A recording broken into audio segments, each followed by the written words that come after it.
Hello all. వింటర్స్లో జలుబు చేయటం అన్నది సహజం కదా. అలాంటప్పుడు ఇలా మటన్ కాళ్ళని తెప్పించుకొని మనము షోర్బా లాగా తయారు చేసుకొని తాగితే మనకి ముక్కుకు పట్టిన తుప్పంతా వదులుతుంది కదా.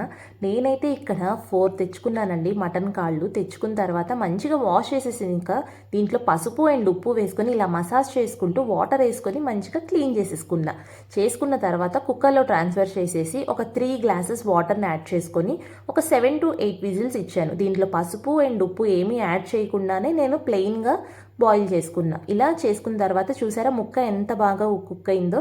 ఇప్పుడు దీన్ని నేను స్టాక్ అన్నది వేరుగా ఉంచుకుంటున్నాను అండ్ ముక్కల్ని వేరుగా ఉంచుకుంటున్నా. అండ్ దీనికి మనం ఒక గరం మసాలాను తయారు చేసుకుందాం. దీనికి వచ్చేసి యాలుక్కాయ, లవంగం, దాల్చిన చెక్క అండ్ కొరియాండర్ వేసేసుకొని మంచిగా బ్లెండ్ చేసేసుకోవాలి. ఇలా బ్లెండ్ అయిన తర్వాత ఒక కుక్కర్లో ఆయిల్ వేసుకొని 2 ఆనియన్స్ వచ్చేసి ముక్కలు చేసి వేసుకున్నాను అండ్ 2 గ్రీన్ చిల్లీస్ని స్ప్లిట్ చేసుకొని ఇలా గోల్డెన్ బ్రౌన్ వచ్చేదాకా వెయిట్ చేయాలి. ఇది అయ్యేలోపు మనము ఇక్కడ 2 ఆనియన్స్, 2 టొమాటోస్ అండ్ ఒక హాఫ్ కోకోనట్ని ఇలా నేను బ్లెండ్ చేసి ఉంచుకుంటున్నాను. సో దట్ మనకి కన్సిస్టెన్సీ అనేది మంచిగా వస్తుంది. ఇలా మనకి గోల్డెన్ బ్రౌన్ వచ్చిన తర్వాత ఆనియన్ మనం అల్లం వెల్లుల్లి పేస్ట్ని యాడ్ చేసుకున్నాం. అది కూడా మంచిగా కుక్ అయిన తర్వాత ఈ గ్రౌండ్ పేస్ట్ని యాడ్ చేద్దాము. నేను దీన్ని షోర్బాలా కంటే అన్నంలో అలా తింటాను కాబట్టి నాకు కన్సిస్టెన్సీ అన్నది కొంచెం థిక్గా ఇష్టము. అండ్ ఇలా కొంచెం మంచిగా ఫ్రై అయిపోయిన తర్వాత దీంట్లో స్పైసెస్ యాడ్ చేసుకుందాం. మీ స్పైస్కి తగ్గట్టు కారం, ఉప్పు అండ్ పసుపు యాడ్ చేసేసుకొని ఈ గ్రౌండ్ పౌడర్ని కూడా యాడ్ చేసేసి చక్కగా ఫ్రై చేసుకోవాలి. ఇలా ఒక 5 minutes ఫ్రై అయిన తర్వాత మనం ముందుగా పక్కకు తీసుకున్న ఈ ముక్కలు ఉన్నాయి కదా, దీన్ని కూడా వేసేసి ఒక 5 minutes సాటే చేసుకోవాలి. చక్కగా ముక్కకు కూడా మనకి మసాలా అన్నది మంచిగా తగులుతుంది. ఆ తర్వాత మనము ఈ స్టాక్ను కూడా యాడ్ చేసేద్దాము.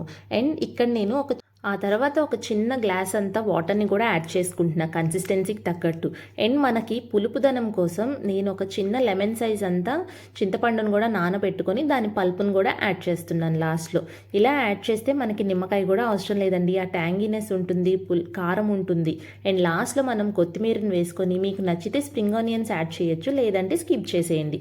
ఇలా 5 విజిల్స్ వచ్చిన తర్వాత చూసారా ఆయిల్ అన్నది ఎంత బాగా ఫ్లోట్ అవుతుందో. చాలా బాగా కుక్ అయింది. అండ్ దీని టేస్ట్ అంటారా వేరే లెవెల్ వచ్చిందండి.